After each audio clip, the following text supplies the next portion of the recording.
Good morning, everybody. Welcome back to the Journey to Greatness, day 49 of 365 with David McDonald, the GOAT.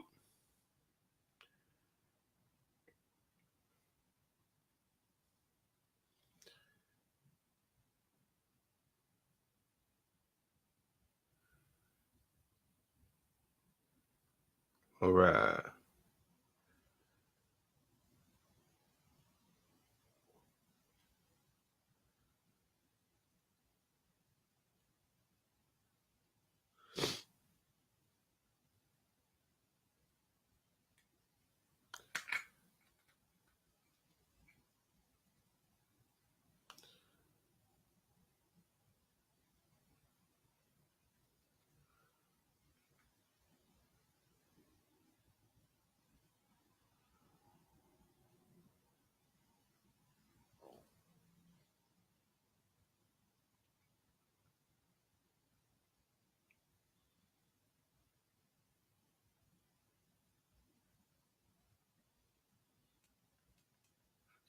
All right. So to begin, we're going to get into our meditation routine. I will see you all on the other side.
Welcome back, my friends. Good morning, Auntie Luisa. Good morning, good morning. Good morning, Miss Miner. Fatima, good morning.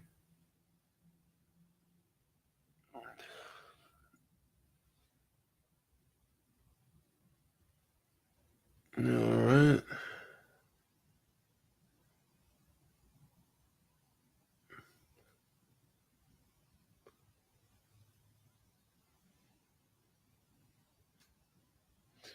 Thanks, Alex. No apologies needed. So we just did our meditation routine, and now we're jumping back to our journaling routine. So I will see you all on the other side.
All right.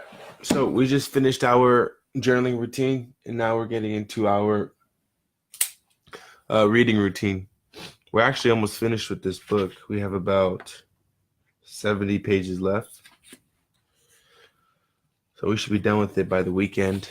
Um, the current book we're reading is The Law of Divine Compensation.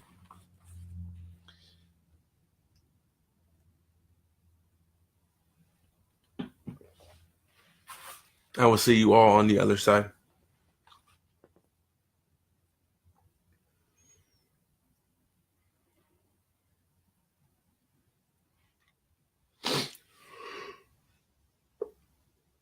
Excuse me.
All right, welcome back, everybody.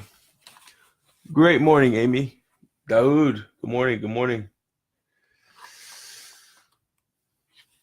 Thank you, my brother. Thank you, Amy. Top of the morning. Okay, so we just finished a chapter on positivity, and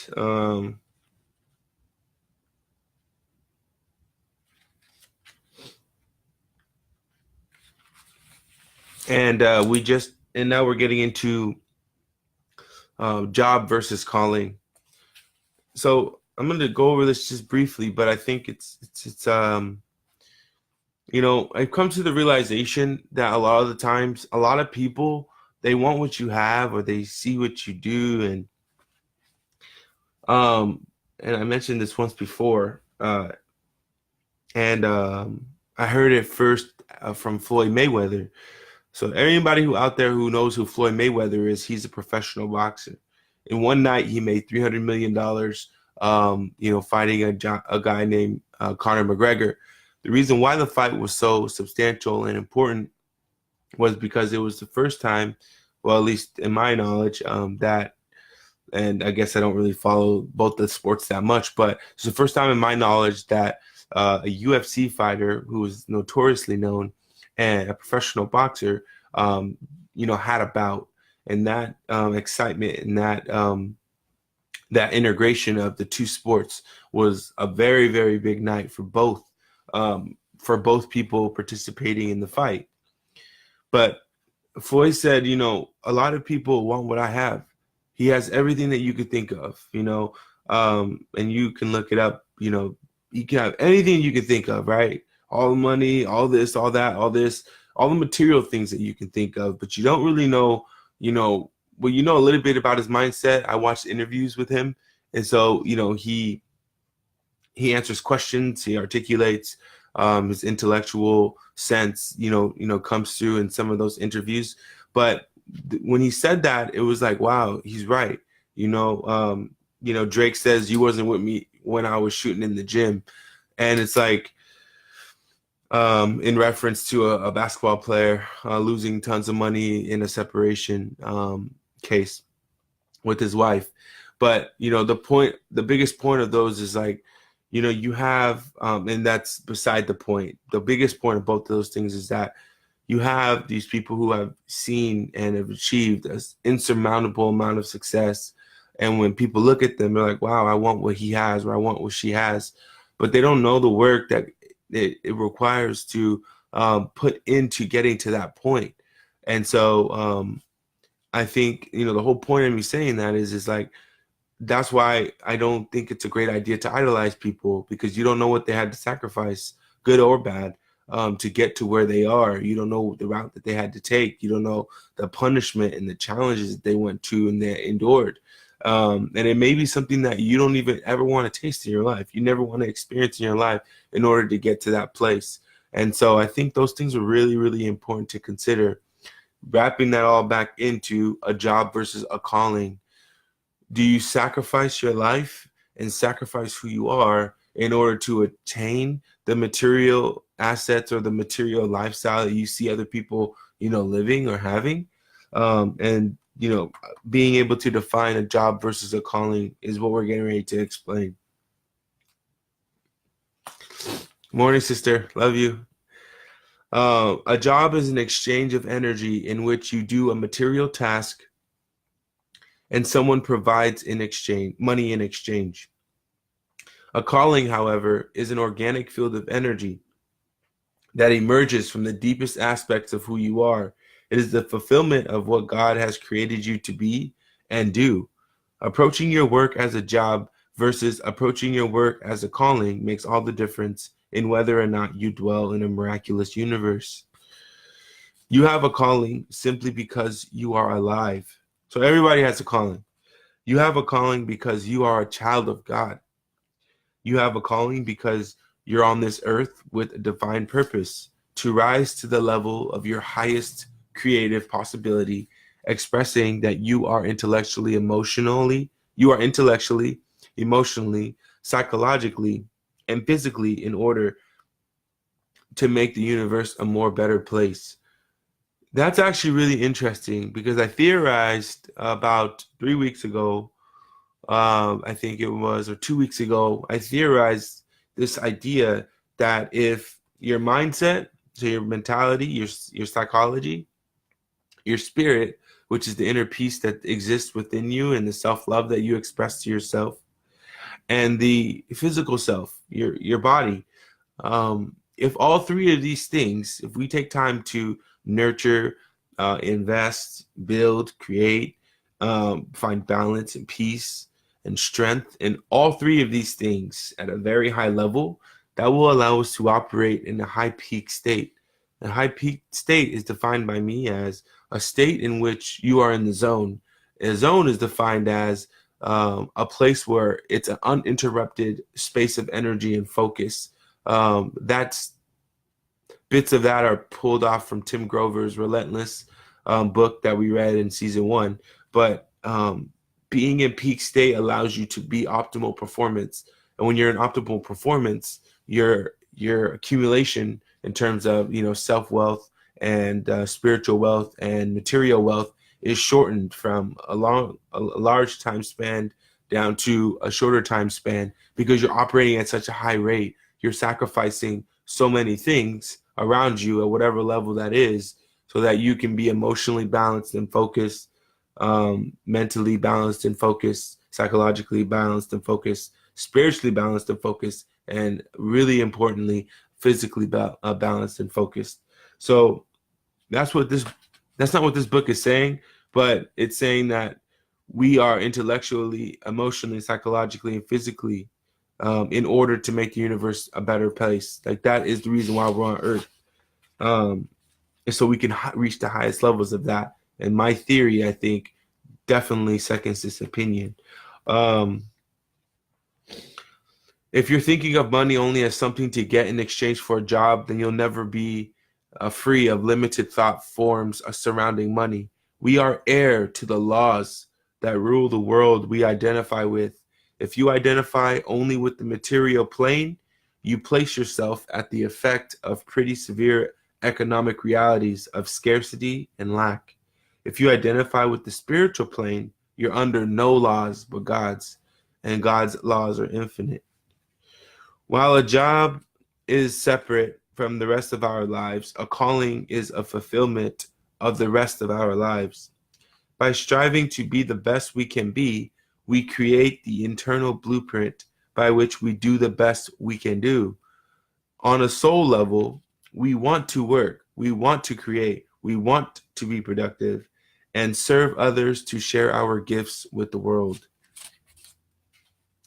Often it is not, and this is an interesting point because, and I'm not going to get too deep into this, but a lot of people say, oh, it's because, you're a minority. Oh, it's because you dress a certain way, you talk a certain way, you act a certain way. Listen to this. Often it is not external forms of obstruction that hold us back, but rather internal ones. And nothing releases us internally more than desire and willingness to serve. That can be applied any which way you wish to choose. Does that mean you don't have to look for a job as the world defines it? Of course you do, but you do it with a different consciousness. You don't show up for a job interview thinking, how do I impress them? I really need this job. Rather, your process goes more like this. You place your need for work in God's hands. Surrendering a situation to God means surrendering your thoughts about it. You're programming your mind to think thoughts that are the most creative, positive, insightful, and beneficial. You're not giving up responsibility or turning your power over to something outside of yourself. You're taking the highest responsibility for your circumstances, asking God to make your mind a literal touchstone for miraculous breakthroughs. You walk forward in confidence that God provides. Number two, while alert to every opportunity that presents itself, you put enthusiastic energy into brainstorming and creating new possibilities. This is a big one, and there's only four that I'm going to go over today. So just stay tuned because these points are really important, I think. You remember that the universe is infinitely abundant, like an orchard field with fruit that's just for you. But if you're hungry, you can't simply look at the orchard from the outside of the road. The universe brought you the orchard. You yourself have to go and pick the fruit. You have you are willing to meet opportunity with positivity and faith. This is the kicker. We are infinite, powerful beings, children of God. So we have the power to manifest our reality. The trouble, though, that I see oftentimes, or the things that I hear oftentimes, is people say, I don't have any opportunities. But then in that same sentence or in that same paragraph, that same discussion, they tell me about all of these different opportunities that are there in front of them. Or people may say, I have so many opportunities, which one should I take? Um, and so the interesting part of that is you are creating opportunities for yourself at all times, period. But sometimes they may not be the opportunities that you want. The most important thing to think of is, what is your purpose and why are you here? Figuring out what your calling is versus what you want to do for a job. Now, the journey to greatness as a scalable idea is a dedicated time of discipline, focus, accountability, and execution, consistency. It's not the fact that we do the journey to greatness every single day that is, anything outside of those key variables. The journey to greatness is something that started off as an accountability, but then soon there became something so much more, right? And that's the reason why we do it. But the thing I learned is if I had to do a job for 1 year or 2 years, and by no ways am I implicating that the journey to greatness is a job, but if I had to do something for 1 year or 2 years, which allow me to sacrifice things on the back end, things that you guys don't see, right? Or things that I don't see, but sacrifice these things that aren't necessarily serving me anyways. In our case, that happens to be a good situation. But let's say I had to sacrifice things that were serving me, but I had to sacrifice them for 1 year or 2 years in order to have a life of spiritual freedom or continuous spiritual freedom, financial abundance or financial freedom, psychological freedom, a number of freedoms. Would I do it? Would you do it? And my answer to that question every single time is yes, I would. And so what I'm doing here, or what I'm saying here, is relating this back to a job versus a calling. If I had to do a job, if I first checklist item number one, know who the hell you are, figure it out, write it down, understand it, understand what your goals are and assume the feeling that where you're going to be in 3 years is right now. And then scan and survey the land and say, okay, I have this opportunity. I know this person, I have this opportunity. And you're looking from left to right and from right to left. And you're saying, okay, I'm going to use this opportunity. I'm going to leverage that opportunity. And then I'm going to go to this. And then from this opportunity, I'm going to go to this. And then that goal will be achieved. You set another one and you keep moving these pieces. So the opportunity that you're taking, you have to understand, it's just like buying a house. A lot of people buy only one house in their lifetime. A lot of people buy 2 houses in their lifetime. Doesn't matter how many houses that you buy. Always remember, the house that you buy does not have to be your forever house. You can own that house for 3, 4, 5, 6 years. Okay, what if there's a crisis? What if the market crashes? Hold it for 10. And then at the 11th, 12th year, you sell it, you keep it, your value goes up, do whatever you want with it. But the one thing to remember is that you're never stuck in that one job. You're never stuck in that one house for the rest of your life if you choose not to be. So you use those as milestones and checkpoints. And as the greater God and the greater good would say, those opportunities that are being presented to you are a reflection of your mindset. They're a reflection of where you are right now. Does that mean that they are to define who you are? No, that's not. But it is a reflection of where your head is at and the thoughts that you're thinking. If you want something bigger, you need to dream bigger, period. And so those opportunities are going to allow you, especially when you go into them with an open mind and an open consciousness, you're going to go into those opportunities saying, you know what, this is my dream job. This is my dream job, and you're going to act and perform accordingly. Once you get your experience there, you have the option then there to apply for a different job, apply for a promotion, a number of things, start your own business. And those opportunities that you see, you choose one of them, and it's going to help build you to get to that next level.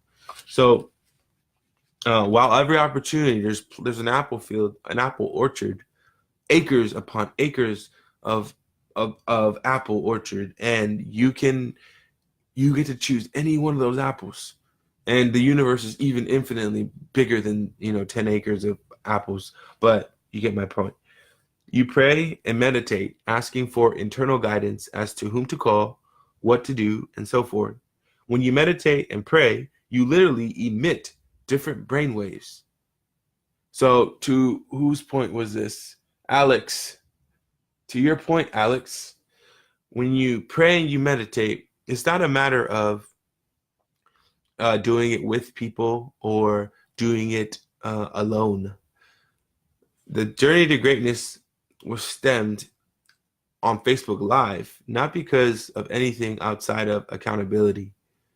The community that we've built, the people that are involved, that has organically formed, and is something that's just like the icing on the cake for me, because it's like, wow, people feel the way I feel about life and wanting to be better, and they want to challenge themselves. That's the reason why we do it on Facebook Live.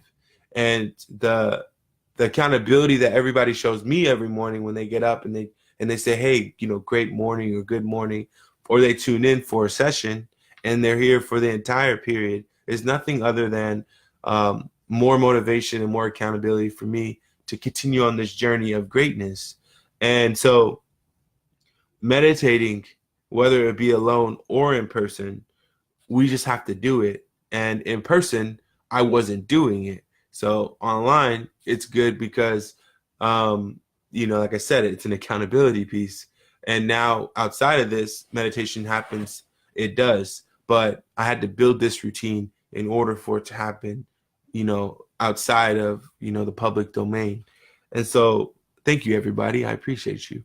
But so my point here is that you pray, though, and when you meditate, you pray, you literally emit different brain waves. You receive impulses of inside creativity that do not flow easily into an anxious mind. You enter the internal temple, the engine room from which you generate possibilities of success. I'm too anxious to meditate. Hear me when I say this one more time. I am too anxious to meditate is one of the most self-sabotaging things we can say. And let me remind you, anything with I am in front of it and a negative connotation, I am tired, I am weak, I am not strong enough to do this, I am not smart enough to do this, I am stupid, I am dumb, I am reckless, I am weird, I am whatever. All of these thoughts, anything with I am, those are the most I am is the most powerful designation that you can assert on yourself. So to put something negative there means that you're casting that energy onto yourself and that reality onto yourself. So be mindful of that. When we meditate, we stop being anxious. You realize that you can't know what or where your next job should be. You trust that there is a perfect plan for the unfolding of your highest good, which your rational mind cannot formulate. So your consciousness can't formulate that perfect plan. God's plan works and yours doesn't. You cannot know how your part fits into the larger plan for the healing of the world, but God does. Your job is merely to open up your mind and your heart so that your higher consciousness can then flow through you. And that I refer to as being able to see the unseeable. The one thing where people are like, no, our reality says that we're defined in this way. Our reality says that this is how we should think, so on and so forth. Being able to see the unseeable means assuming the feeling now that is to come in 10 years, in 20 years, in 30 years. Today I had a wonderful meditation. You know why? Because in meditation, you're able to visualize this 10-year or 30-year goal and actually see the people in that dream, or see, because meditation, they say you're in a state of dreaming to a degree, right? But you're able to imagine this world that exists and see yourself walking down the street. You can envision another, a city where there's, hover spacecrafts and stuff in the air, like whatever it is that you wish to, imagine and dream about, that is waiting for you, 10 years down the road. But assuming that feeling now, again, what that does is it eliminates that time span where you're able to manifest these things on a higher and faster scale. That tailored or coupled with being mentally focused, having discipline of the mind, being, growing spiritually every day, et cetera, et cetera. Having a strong physical awareness and health only helps you, build those things faster. Okay, so to conclude, Your Best You Ever book. So this book designates one page for each day of each month. So today is December 19th. Everything that we just talked about, of course, is going to show up here today again. Limitless power and limitless love, right? I pray also that you will have greater understanding in your heart, so you will know the hope to which he has called us, and that you will know how rich and glorious are the blessings God has promised his holy people. And you will know that God's power is very great for us who believe. Ephesians 1:18-19. Because God's power is limitless, it is far beyond the comprehension of mortal mind. Yet, even though we cannot fully understand the awesome power of God, we can praise it, we can appreciate it. When we worship God with faith and assurance, when we place him at the absolute center of our lives, we invite his love into our hearts. In turn, we grow to love him more deeply as we sense his love for us. St. Augustine wrote, "I love you, Lord, not doubtingly, but with absolute certainty. Your word beat upon my heart until I fell in love with you. And now the universe and everything in it tells me to love you." Let us pray that we too will turn our hearts to the Creator, knowing with certainty that his heart has ample room for each of us, and that we, in turn, must make room in our hearts for him. We have a God who delights in impossibilities. We have a God who delights in impossibilities. Andrew Murray. A lesson for the heart and soul. God is in control of his world and your world. Rely upon him. Vance Havner writes, "When we get to a place where it can't be done unless God does it, God will do it. So teach your children that God can handle anything," which is very, very important. But I say, don't wait for a tragic situation to fall in love with God. Don't wait for a tragic situation to fall in love with yourself. Start doing it now. The small things that we do every single day compound into helping us reach our, goal at the end.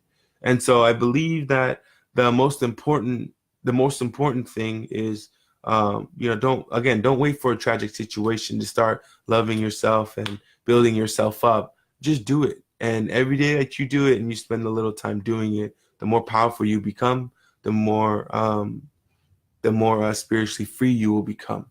And I think those are really important things. So with that being said, thank you everybody for joining me for this session today, day 49 of 365 with David McDonald, the GOAT. Cheers. Happy morning to everybody. Make today the best day of your life. And as always, I will see you tomorrow at 5 a.m. See ya.